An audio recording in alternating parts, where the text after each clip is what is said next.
Hello, everyone. Welcome to the first Results Grassroots Conference Call of 2026. And yeah, I hope you all had restful Christmas and New Year breaks. Um, I suppose we shouldn't be surprised that so much has changed in the world of international politics, even since we just last met in early December, with seemingly more and more challenges to global security literally every few days. Um, and Obviously, because of all of that, right now it's even harder to get politicians to focus on some of the longer term projects they set themselves just a few years ago, such as when the world agreed the Sustainable Development Goals, the SDGs. However, that's where we are. Um, and obviously, as advocates, we need to do our best to find new ways to keep our concerns relevant and fresh and to get through to MPs and the government. And we're going to be discussing that tonight. Um, so let's wait until our speaker arrives, and we'll get into the meat of that. One of the things this means, obviously, is that I believe, anyway, that countries are going to have to put more effort into international collaboration rather than less, as the world seems ever more fragmented. But obviously, we've all been keeping an eye on the news, and I'm sure it's going to come up with the conversation. Things are going crazy, and we need to keep focusing on international development. So that's how the year started. I'm sure we'll all have our views on that. Um, okay, so I think this might be a few. I've seen a few more people join. Welcome. If this is anyone's first time on a grassroots call for results, then massive welcome to you.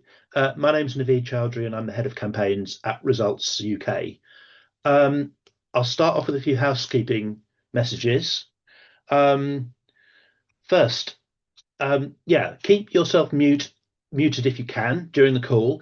And if you've got any questions or comments, please use the chat box. We've turned on captions, so you can enable those or disable them as you see fit using the Zoom toolbar. And we are, as always, recording this call for others who can't make it. But if you prefer not to be visible, then feel free to turn off your video. Would anyone like to introduce themselves and just say hello?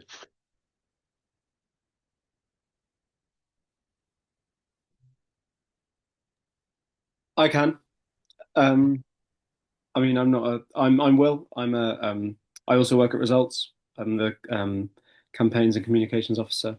So yeah, so it's lovely to see everyone at the start of 2026.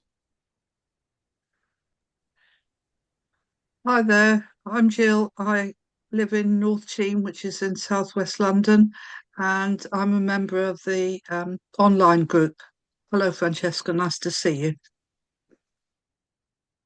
Welcome, Francesca, and welcome, Soba. We have some new people joining. Hope you enjoy the call. We may have some more. Who knows? We'll keep watching the chat.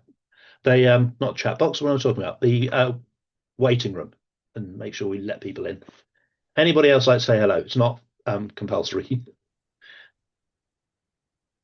And Happy New Year, Abbas. Thank you for saying that. Yeah, thank you. Thank you. Good evening to everyone. My name Abbas.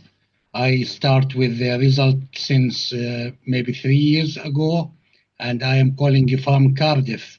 So lovely to see new members with us. Thank you. Thanks, Abbas. We need to get on. So what I'll do is, if everyone wants to just say hello in the chat box, please feel free. But we'll move on. Also, I know I fail on this sometimes, but please don't be afraid to ask in the chat box if anything that has been said isn't clear.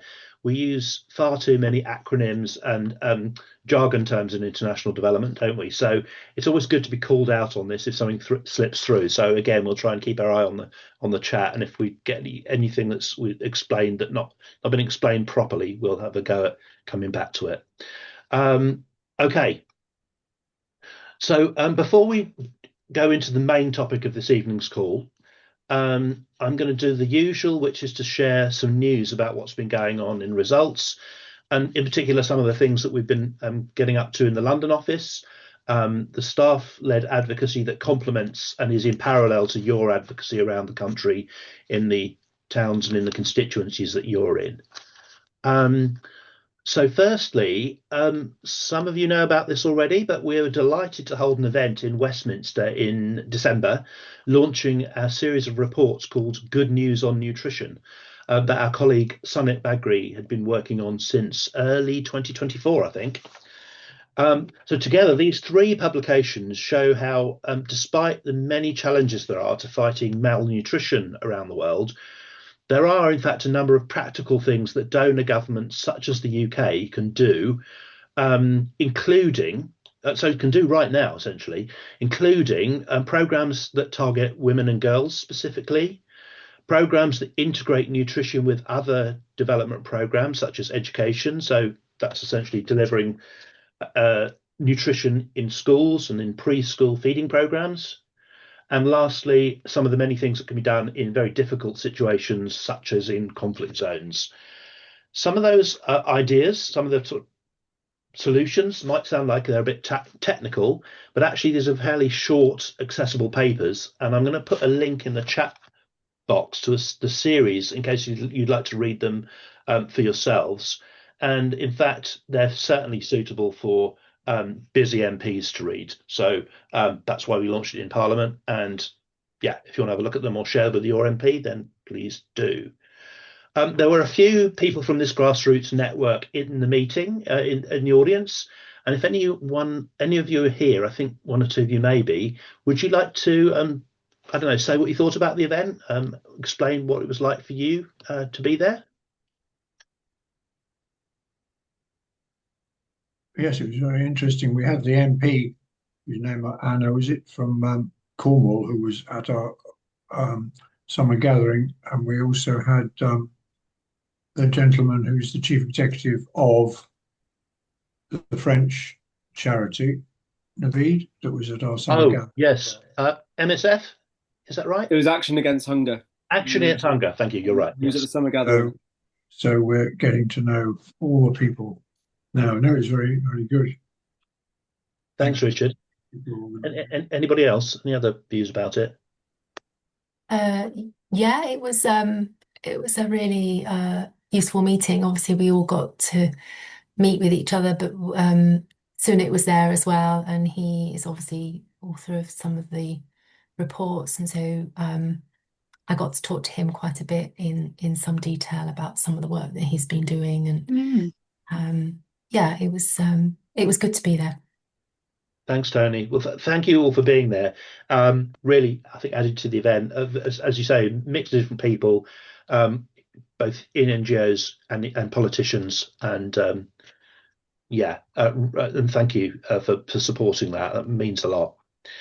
Yeah, following it, I wrote an article for Independent Catholic News on one of the good news, which was the good news on breastfeeding, and I used it as a basis for an article which got published. So I'm amplifying the message. I'll put a link in the chat box. Thanks, Jill. Yeah, every new audience we can reach with that sort of material, that's great. And hello. I really enjoyed the way that you kind of adapted the material for a different audience. Sorry, was there someone trying to say something there? It's Pete. Did you hear Hi, me? Pete. Yes, I can hear you. Oh, thank God. Go ahead. No, I just preparing for my second question. Oh, great. Thank you. Good. You're on the ball. You're ahead of us. Oh, well. Okay. Well, okay. So, yeah. So, thank you all for coming along. Anyway, next, I'd like to mention an upcoming event which we haven't shared yet. No, we did in a PS to the latest email, but you might not have spotted it. So again, we're going to put it in the chat. So what this is some of you, it's an online event. It's an online. Oh, I'm getting some echo somewhere. That's gone. Okay, so some of you might remember that well before the pandemic, there used to be an annual Results International Conference, which was held in Washington, DC. When volunteers and staff from across the world, all of the results organizations and our sort of, friends and allies, come together and discuss shared challenges and achievements. We haven't, unfortunately, been able to do that for quite a while now, quite a few years. But what we've tried to do with this short online meeting is do a little bit of what we used to be able to do face to face in America. So with colleagues from some of the other results organisations, we've planned it so that people from the US and Canada can join during their mid-afternoon, and in Australia it'll be very early morning, and for us in the UK it'll be 9 p.m. unfortunately, but that is a bit late, but it's the only way to avoid it being far too early in the morning for the Australians. So this is Sunday, February the 8th for us, and please do join if you can. If you follow the link that I put in the chat, you'll see what it's about. Essentially, the theme is quite simply sharing your experiences of advocacy and learning from each other, and just finding out what campaigning looks like on our issues in other parts of the world. So it's been organised by staff from those 4 countries. We hope that people will join from other countries as well. I think we've got 1 sign up from Rwanda so far. Please do sign up if you're interested. And we'll put that in the newsletter next week as well.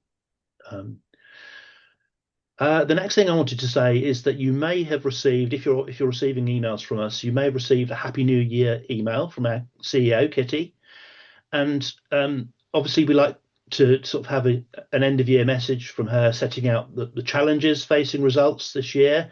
And she also set out some of our achievements, including, just looking back, we think we've had a difficult year, and we have, but getting over £2 billion allocated to the vaccination programs and the Global Fund to fight HIV, TB and malaria in 2025, which are 2 incredible achievements in those circumstances, even though obviously would have liked to see more money put into those things. So as she said in that email, this is absolutely no time to be disheartened as advocates. She also, I think, mentioned that 2026 is Results UK's 40th anniversary. We're planning to mark this at the summer face-to-face event that we have in London, which is provisionally early July. I haven't quite got the date nailed down yet. It would be lovely to hear your ideas for any additional activities we could run anywhere around the country to recognise the achievements of this incredible grassroots network. So please do get in touch if you've got any thoughts. As far as we can find out, I've looked in our founder's book, and the first ever results group meeting in the UK was on the 9th of July, 1986, in a sitting room in Bradford-on-Avon, was the first few groups, including Macclesfield, forming over the next few months. Now, to mention all of our achievements over the years would take far too long now, but we could certainly pick out some of the big things we've played our part in as we go throughout the year, and including through our communications that we send out. So it's kind of a big year for us, and look forward to hearing some ideas for how we can mark that in a kind of creative way. So maybe we can hold that for the discussion a bit later. Lastly, from me for now, I want to just say a big thank you to everyone who responded to our Christmas fundraising appeal. As you know, or some of you know, Results UK is currently very dependent on a few big foundations for its funding, and we have been told by our trustees we definitely need to broaden the base of our support, including from members of the public. Now, some of you have been generously supporting the organisation for many years with money as well as your time, and we're very, very grateful for that. So I want to say thank you. And also to the new donors who came on board over Christmas. We exceeded our modest fundraising goal, and we will continue to try and develop this kind of fundraising, but absolutely not at the expense of our advocacy communications, which is, of course, our focus. Now, it's part of my job to make sure that you continue to receive the kinds of email communications that you want. And as I think I said on this call before Christmas, please do get in touch if anything you receive doesn't feel quite right to you. We are planning on organising some more structured consultations with you on this topic, so watch this space. I think I'm going to leave that there and hand over to Will for the usual roundup of the advocacy activities that you've been doing around the UK. So, Will, over to you. Thanks, Naveed. Sorry for being in a slightly dark room. It's just the nature of the available rooms in my house.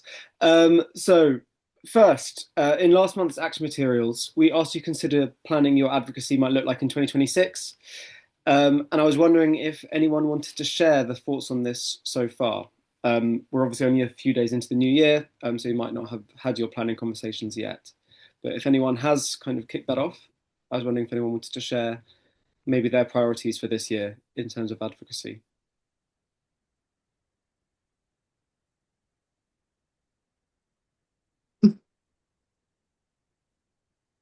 No problem if not. It's still early doors. We're still able to say Happy New Year to people. Okay, Ricky. I will just, the answer's no, really, but we've been very blessed in Edinburgh with at least 3, depends how you count them, but a number of new enthusiastic new campaigners. So our first objective is to kind of all get together and meet each other and share kind of what our experience is, because I think some of us have had experience and what expectations we have, what we want to do. So we'll be looking to get together, hopefully in person and or on Zoom. So yeah, we're looking forward to that. But because we have a large number of new people, we need to kind of start at square one, I think, for everybody's sake. But it's going to be real fun doing that. So that's where we're at. Amazing. That sounds like a really exciting way to start the year. Absolutely. And yeah, well done. Congrats. Well, it's not down to me, but it's happening. It's nice. Anyway, for anyone who maybe missed the action materials or missed the calendar, I'm going to share that in the chat box here, and that gives you kind of a rundown of some big moments happening this year that you could maybe plan your advocacy around, if you feel inclined to. So next, I think it'd be quite nice to give a rundown of everything that we did in 2025. So whenever you tell us what you've done, whether using the online reporting link on our website or just by emailing us, we always record it and check if any follow-up is needed, and we pass on any intelligence you've received to the staff working on individual issues in our office. For many years now, we have had somewhere between 100 and 300 actions reported each year, and this year we've recorded a really impressive 189 actions by results advocates. So that's a total of all the letters, emails, MP visits, media actions, and events attended or organised that you've told us about throughout the year. And obviously, they're just the ones recorded, so I'm sure there are many more that we've missed.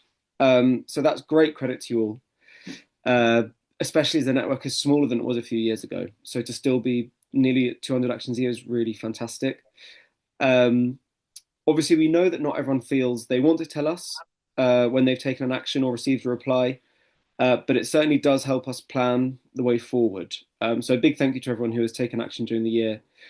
And as Naveed mentioned, helping to achieve those billions in funding for global health towards vaccines and lots of money towards other very important causes towards poverty eradication. Again, just here, I'm going to share the link in the chat for the place where people, if you have done an action, where you can record it and also record the response that you've got. So that's now in the chat.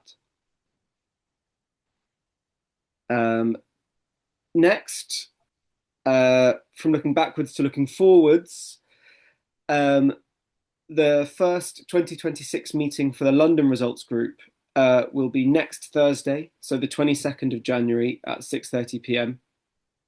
And that's in the Wheatsheaf Community Hall in Vauxhall. I look forward to seeing London-based grassroots there if you're able to make it. And the details to share it with anyone else you know are in the chat now. So if anyone you know might want to join the London Results Group meeting on the 22nd of January, that's in the chat. And then the next online group meeting will be on Tuesday, the 20th of January. So that's a week today at 8 p.m. And the details will also be added to the chat now. Oh, Naveed's done that just now. Perfect. Thank you, Naveed. Cool. Finally, the last thing from me is Send My Friend to School campaign. is an organisation that works with school children to advocate on global education.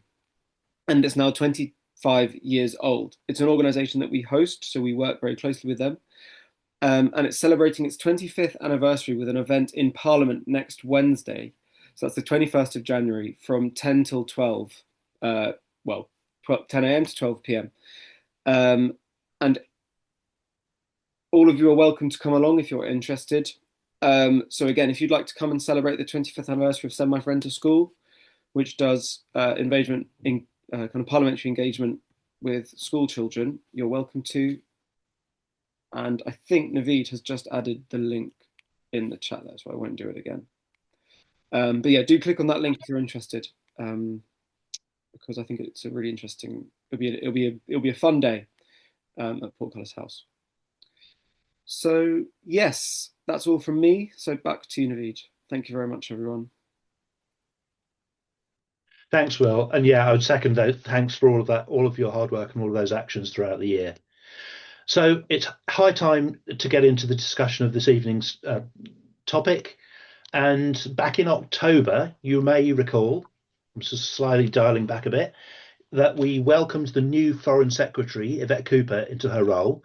So she, of course, has the responsibility in government for the UK's leadership on international development.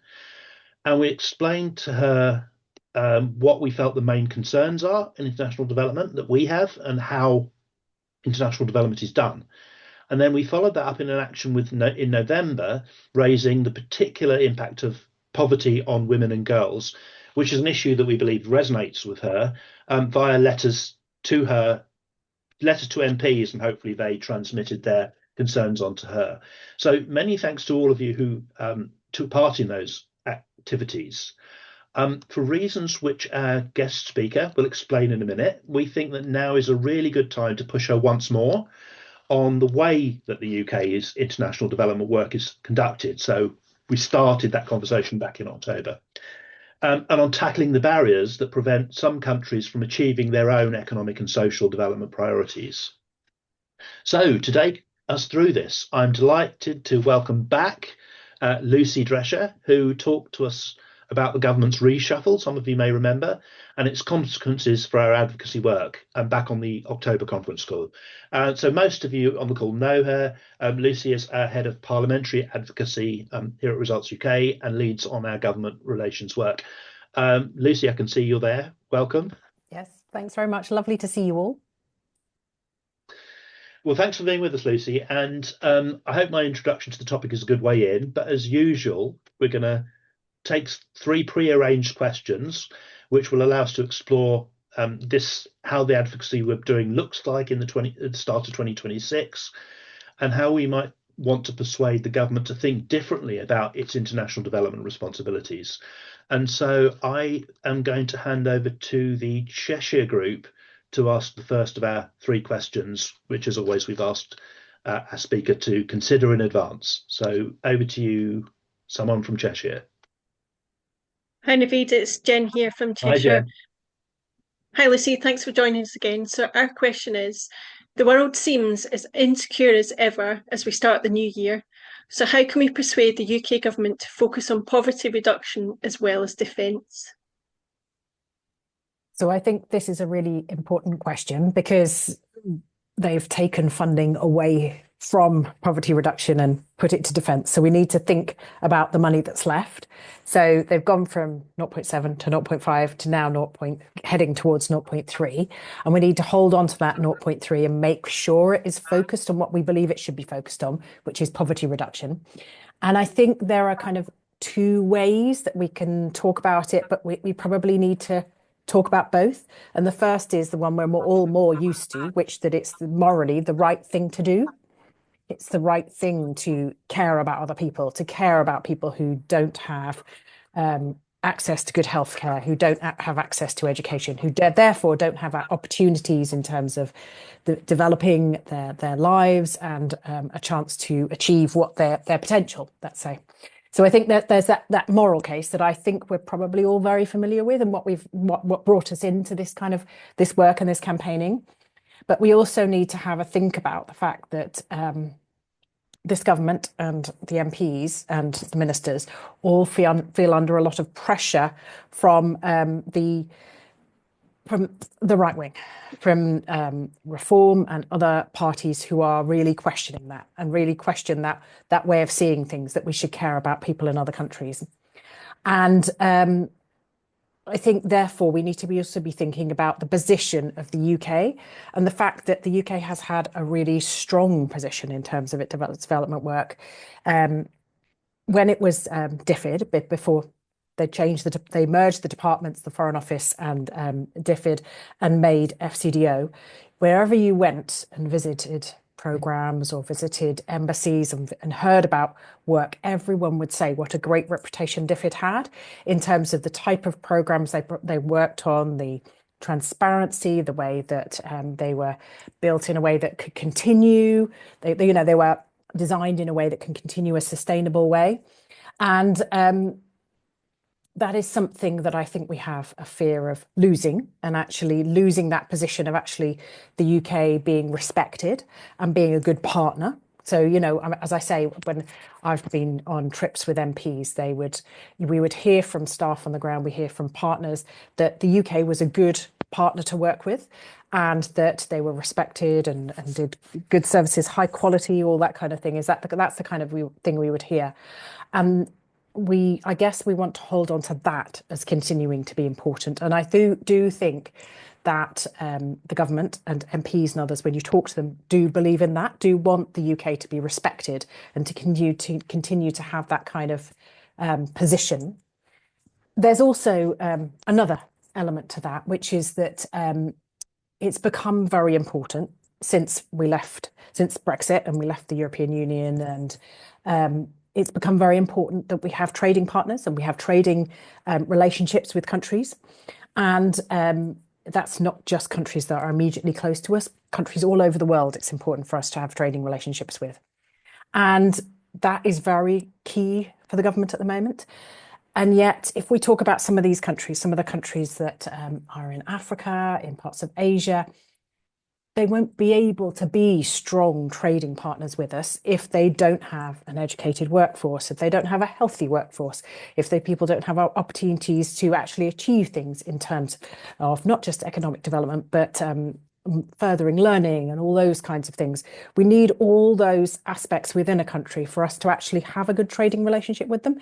So I feel that is another argument that you can use with MPs. So I'm talking about the moral issue, the sort of position of the UK being a respected government and respected country, respected partner, and then the idea of wanting trading partners who actually can be strong trading partners for us to work with.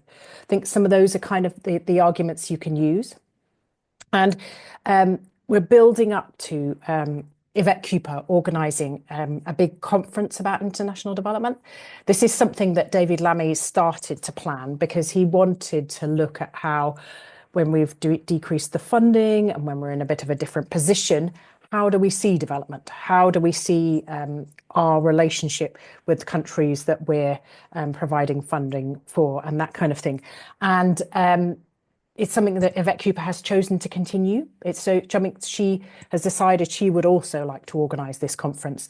And we've had the opportunity to hear a certain amount about that. And so I will go into a bit more detail in a little bit about that. But that's something that's coming up, and it will be an important issue for you to bring up when you write to your MPs. Thanks, Lucy. I think that's a good moment to go to the next question from Paul, I think. Hello, Naveed.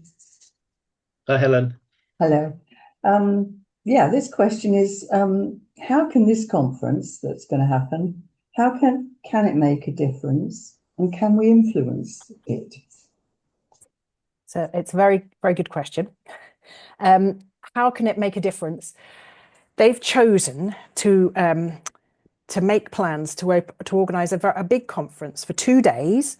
The first day will be more technical discussions. The second day, sort of high-level discussions. And they are being ambitious, and they would like 50 countries to be represented there. So conversations between 50 countries, which is pretty ambitious, and also to involve philanthropists, so organizations who give money themselves, and the private sector, and also civil society organizations like Results UK and other organizations who provide programs. So they want to bring a lot of people together. And they're thinking big ambition. They're talking about co-hosting with South Africa, and also with the part of the Foreign Office and Foreign Development Office that deals more with sort of private sector thinking. So very much bringing that in, and also a philanthropy organisation. So they're bringing all these different partners together, and they're thinking big picture. They'll think about 8 priorities, which is obviously a lot in 2 days. I'm pleased to say that global health is a key one. Then you've got humanitarian, climate, fiscal resilience. So countries being able to be resilient in times of ups and downs. Mobilizing private capital. AI is a big one. I'm sure that, I don't know about you, but every time I turn on the radio, they're talking about AI at the moment. It's everywhere. So they're bringing in AI, and violence against women and girls, which is a big priority for this government. I don't know if you're aware, it's a big priority in the UK as well as internationally. And then migration, not surprisingly, because that's also a massive topic. And so I don't know, but that's a bit head exploding how many things you've got to talk about in 2 days. So how much they can achieve around that, I don't know. They're planning a compact which is going to be drafted in advance, which is a bit like a sort of written long statement is how I picture it. So they often call these things different things. They sometimes call them a communique in some summits.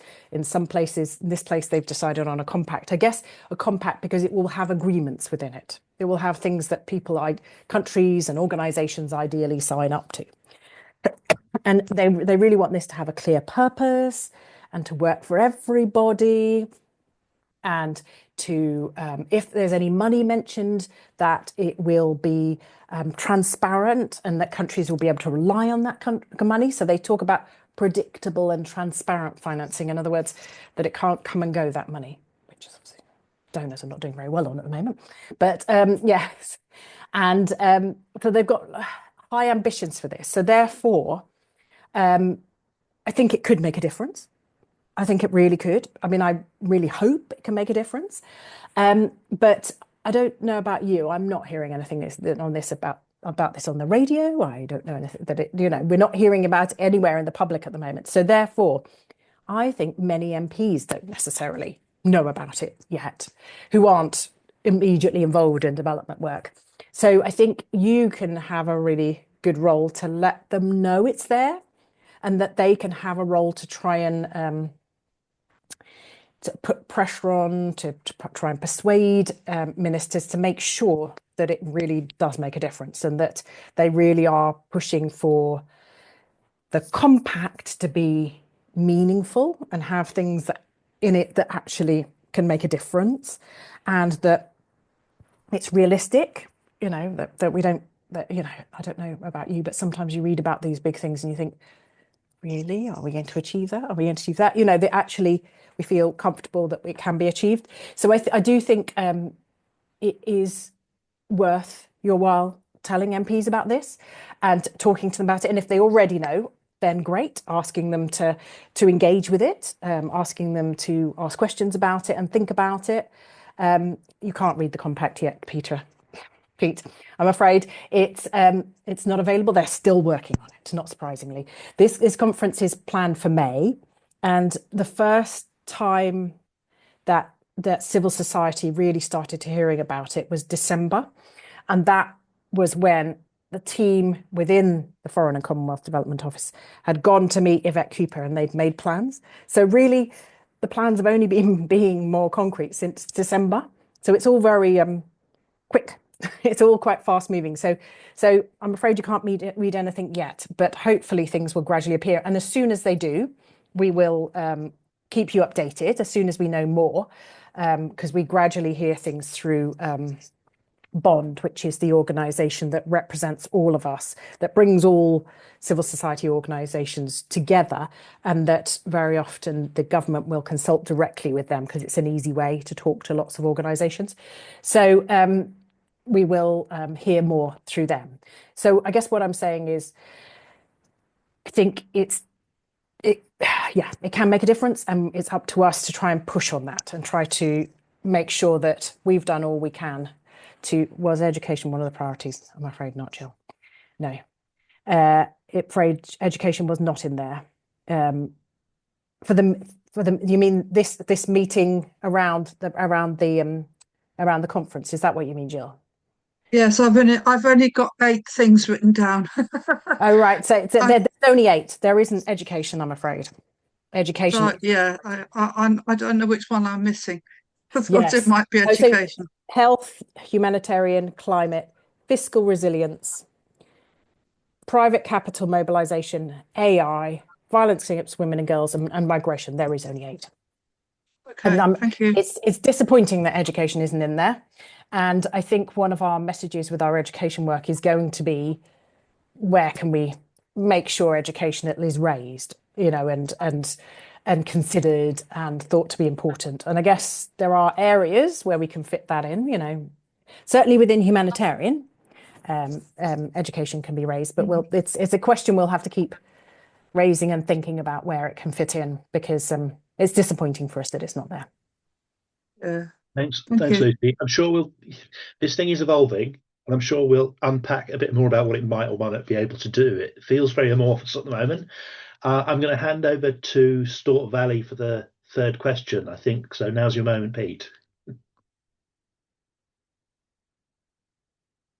Can you hear me? Yes. Great. So my question is, are there any accepted principles to judge whether aid spending is effective or not? And I would add to that, what mechanisms are in place? Okay, so we as Results have developed our own principles. So I'll just start there, but also then I'll move on to the sort of more parliamentary ones that are in place. So we've done a bit of thinking because we realised that we wanted to talk about what quality, effective, good development work would look like, and we wanted to try and be able to measure that in some way. And so we've got 5 principles which are within the action, but I'll just talk about them a little bit. The first is that development should be community-led and centred on the community and accountable to the community. So if you picture that as something is happening within, so some work is happening within one village in a country, and within that village, it's the decisions about what's happening, whether it's an education program or a health thing, or I don't know, whatever the changes is. It's very important that the community is involved in deciding how that program or whatever it is set up, what the key elements are, and how they make sure that it's done in a way that will last and will not be just short-lived and just help a few people, but will actually help the whole community. So it's thinking like that it's very important for the community to be a key element of the development work. Our second one is we talk about anti-oppression. We have this term anti-oppression, which basically means that the work should not exclude any groups and should not be designed in a way that excludes any groups of people. So it shouldn't in any way, the work should not be set up in any way that is racist or anti any women or men or anyone, and or any or disability or whatever, or any groups. So the way it should be very inclusive of all people and shouldn't be designed in any way that excludes other people. So I think that's a really important element we've been talking about a lot. And then in terms of economically, it shouldn't be designed in a way that forces people to develop in a certain way. So it shouldn't be that there's one right way to develop economically. It should be that it's very much based on what's right in a place. So, I mean, if you think of it, countries can be very different from each other, and there can be very different things that are right in terms of the economy of different countries. And it shouldn't be that everything should be designed to happen in one way, but happen in different ways according to where it's happening.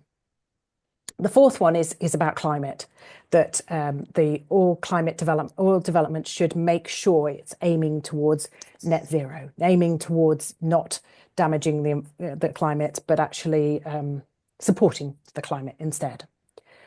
And then finally, that all development work should be based on actively learning and making change, and not feeling that it's just one way to do something and that can only be done in that way, but actually trying things out, seeing if they're right, and evolving those things and changing those things over time, depending on what's right in a place. And I think often when you hear about good practice and good programs, what has happened is that you learn from something and then you might change it a bit and you might adapt it to the particular place it's in. And if you find some things work and some other things don't work, you make sure you learn those things and take things forward, and don't just carry on doing things in a way that isn't working. So that's the development principles that Results UK has decided on. But there are other ways in which that there's of measuring development and whether it's successful. Within the parliamentary procedures, there's the International Development Select Committee, which I think we've often may have referred to as the IDC with people. So that's a group of parliamentarians who are cross-party and who have a chair of one particular party, and their job is to ask questions of a government department. So they are always examining how the Foreign and Commonwealth Development Office is doing in its work, and they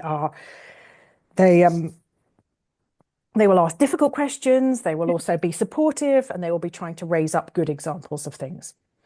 And also connected to them is another group called ICAI, which is the David, what does it stand for? ICAI. Oh gosh, you put me on the spot. I know, I can't think.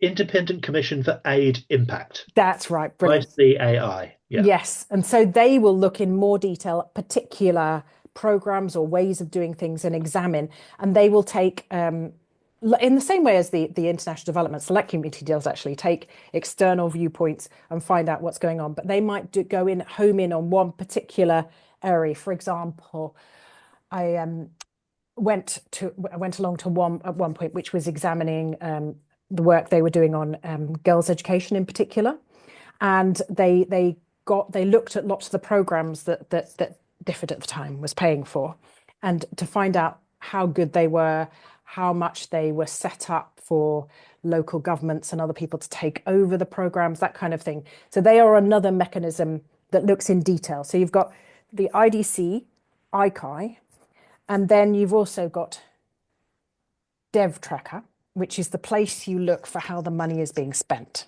And that is an online resource. David, is it just an online resource? You can literally search for the word Dev Tracker. I'm putting it in the chat, and you will find it.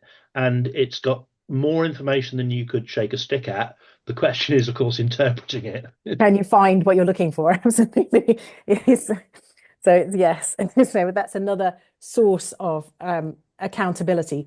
But there's also the basic things that we all know about, which is asking questions in Parliament as well. So MPs can ask written questions and ask oral questions, and they are another level of accountability in terms of them being able to stand up and say, is this working? Are you doing this? How is that making a difference? So there's quite a lot of different elements of which checking up, and that's also goes back to what I was saying about the UK being a respected development partner and a respected donor, because there are all these things set up to make sure that the work that was being done well. So, and luckily those mechanisms are still in place. Can I stop you there? I'm aware this is quite a lot going on in this conference, and there's also the whole topic of accountability is huge. So thank you for setting some of that out. I'm aware we need to have some time for questions. There's a lot to get into, and we've talked about this very much from a UK parliamentary perspective. Of course, accountability is also, as Lucy started off with, to the communities and countries themselves. They should be holding us accountable too.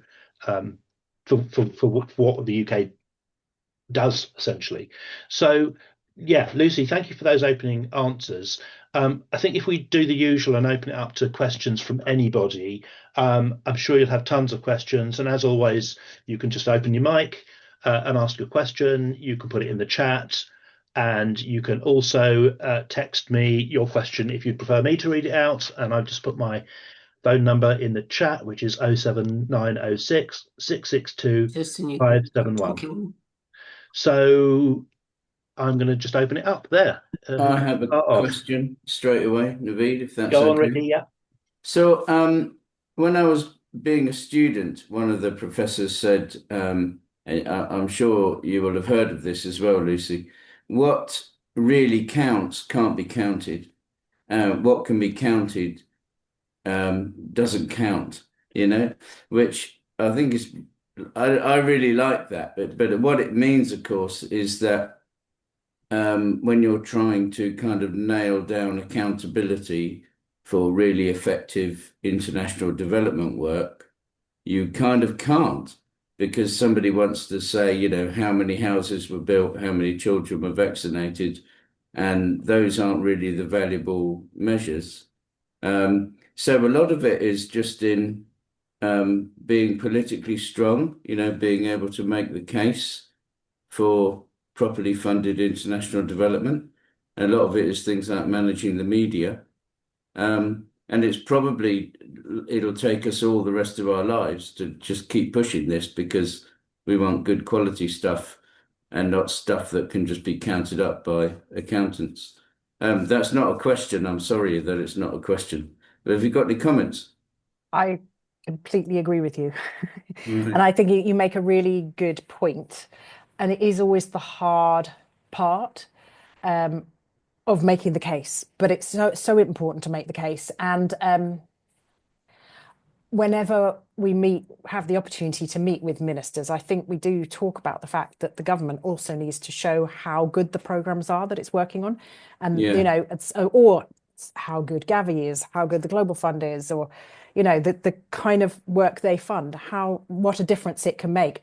But I as soon as you said what you said at the beginning, it made me think quite a lot about education, because a lot of people find education harder to think about, because it's harder to prove how good it is and what a difference it makes. Yet it does. We all know. I don't know, all of us who went to school and can read and can, and therefore we're able to get a job where we use reading and writing and being able to count. We know how important it is, but it's hard to measure that, isn't it? A love of learning it can be hard to measure, can't it? On this topic, I've just spotted Pete's put almost the opposite perspective in the chat. Pete, do you want to read it out, or shall I? I know not everyone can probably see the chat.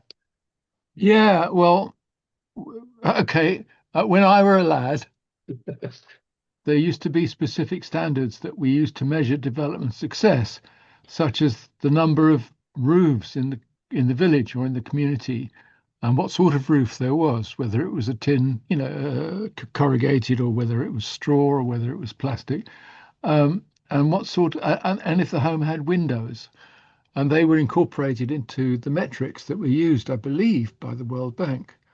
Have we got any of those still running?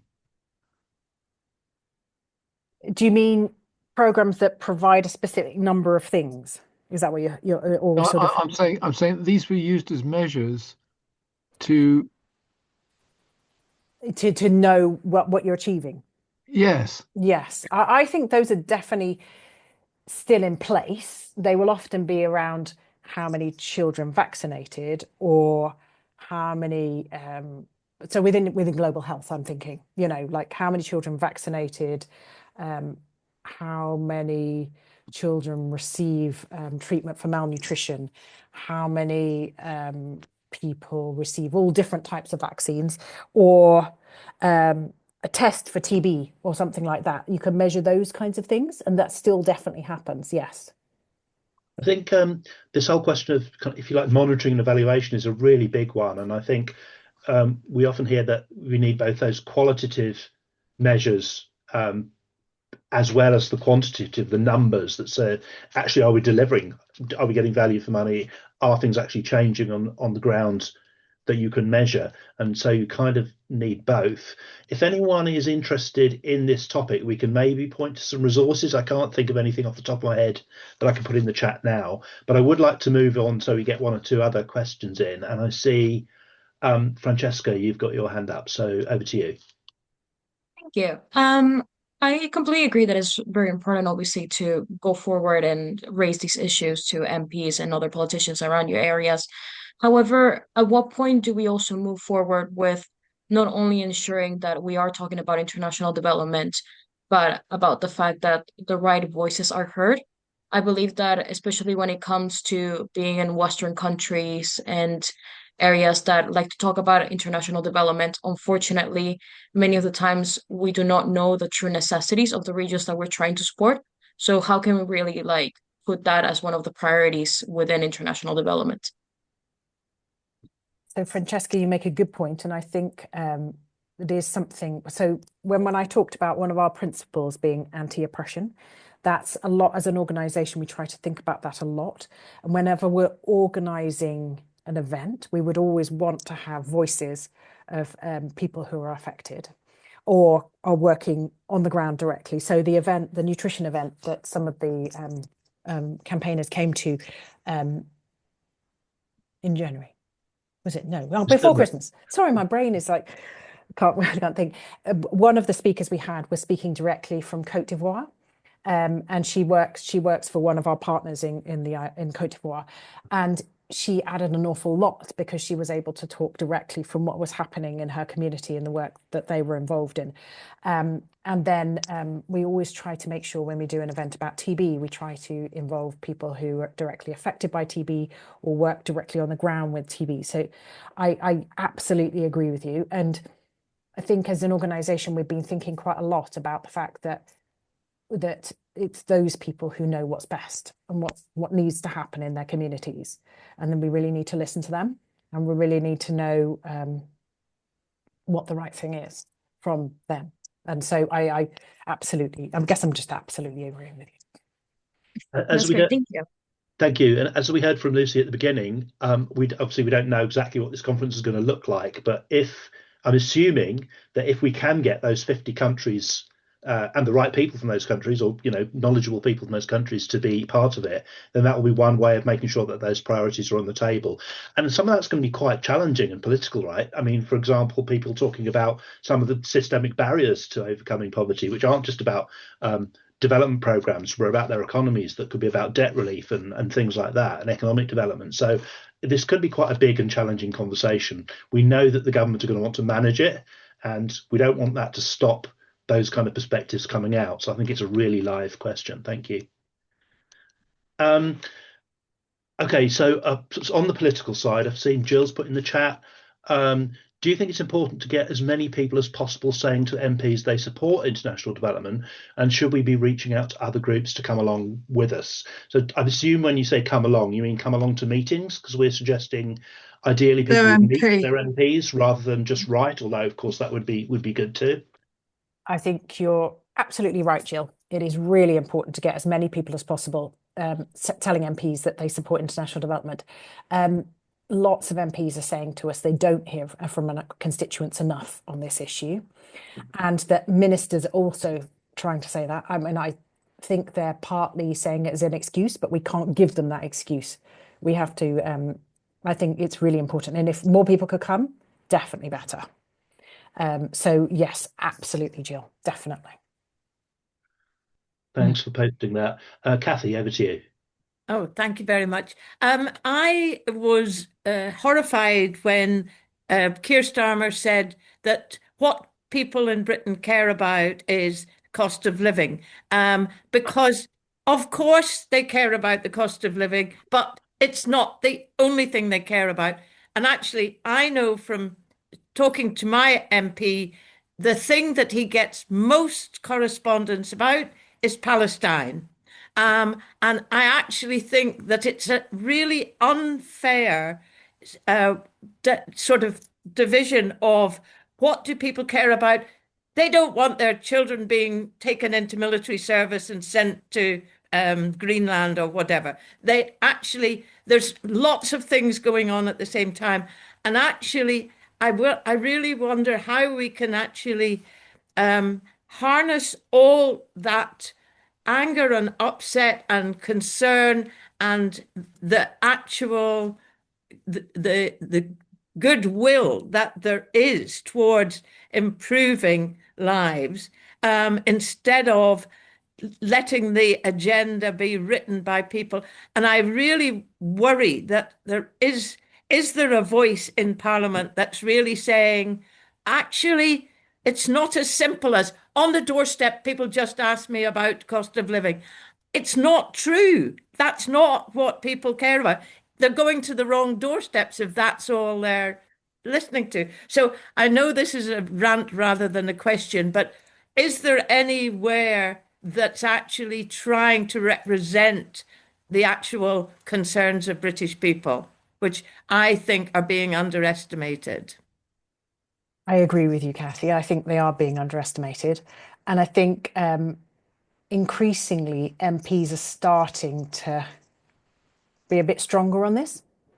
I think for the first year in Parliament, many of them felt new, didn't know quite what they were doing. They were overwhelmed by all these many letters, all these many questions, all this kind of thing. And some of them had very small majorities, so they felt under pressure to be saying the right thing in their area.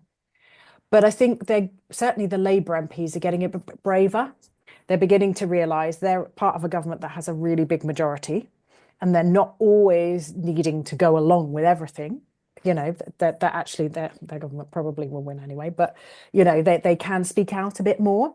It does depend on where they see their career going.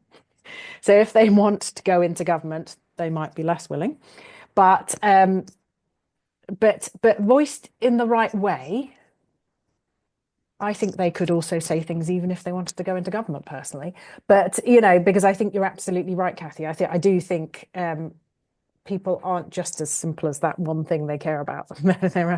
They do care about other people, and they do get upset when they see the horrible things happening in Gaza. But if they do get the opportunity to see the horrible things happening in Sudan, I think it's you know, incredibly it's very hard, isn't it? And Ukraine, you know. So I guess I'm agreeing with you and saying I hope that MPs are getting braver and braver about speaking about this. But the more that all of us tell them that it's important, the more likely they are to speak out more often, I think. So I think Kathy's question is a segue really into this action. So thank you for asking it. You know, who's raising those concerns on the doorsteps or with their MPs? Well, you know, you are, and your MPs could be those champions or could be stronger champions if they're informed about these development principles that Lucy was mentioning, if they're informed about the fact that people do care about development per se, just that fact. And so that's why we kind of developed this action, and I'm just going to put a link to the action materials in the chat. We mailed them out to you just last week, but that's the link again. Sometimes I think we may be feeling like we're a broken record, but if we don't keep saying that the public supports this, then it will allow MPs to say, oh, no one told us that was important. So, you know, the buck stops with us as well as with our MPs, I think. And you are all people who've chosen to rise to that challenge. And so, you know, it's not just us. There's other people who share our views, hopefully, or some of them. But it's really important that we do counter those other narratives and that very either or narrative that, you know, reform is so good at exploiting and making people believe is true. So, you know, that's my setting out my stall as a campaigner. So, I've put the link in the chat. Those principles are on that web page that I've linked to. They're on a down box, and so what Lucy just read out, you can look at it for yourself, have a think about how you feel about them, do some reading around it. Everyone has their own different take on those topics, and so you may want to use those as the basis of a discussion if you're getting a group together, as Jill was saying, who are going to be talking about this with an MP. Think about how you personally react to those issues and find your own arguments before you go and meet your MP. So yeah, do visit as a group if you have that opportunity. You don't all have to be in the same constituency, as long as one of the people in the group is a constituent of the MP that you're visiting. And of course, if you need any advice in this, I know most people on the call are very, very experienced and won't need that advice. But for those of you who might want a little bit of some pointers, I've just put our guides to visiting your MP in the chat, which is on our website. So it's just gone 9. I'm sorry to cut, I always say this, but more than ever with this topic, a really broad topic, international development and poverty reduction is an enormous topic. We're not drilling down into one specific as we often do. So we have to leave it there at a relative level of generality, but I think we've covered the kind of things that we want to do. We will let you know more about this conference as we find out what it promises in terms of helping us to have a more equal world. Can it actually do that, or will we end up being cynical? I don't know. We'll find out. So that's it for now. Good luck arranging your meetings if it's something you feel able to do. And we were talking about been moving the deadline for this. So we thought that we might want those to happen by the end of March. That's probably still a good time, but it sounds like if they were delayed a bit, it wouldn't be the end of the world. I know that some MPs are still being quite difficult to get hold of and to nail down, and their offices are really acting as gatekeepers. They're getting lots and lots of emails from lobbyists. So your authentic voice from the constituent is going to be what's cutting through all that. But you may still have to be show some perseverance getting the people in the MP's office to nail down the time where you can meet them. So that's it. That's where we're going to leave it for now. As usual, we'll keep this call open after the formal end of the meeting, which was 3 minutes ago, for up to an extra half an hour. So if you'd like to stay and chat informally, then please do. If not, thank you so much for joining us, and I hope you found this interesting. I hope we'll be able to do something positive together on this conference, and yeah, enjoy the rest of your evenings.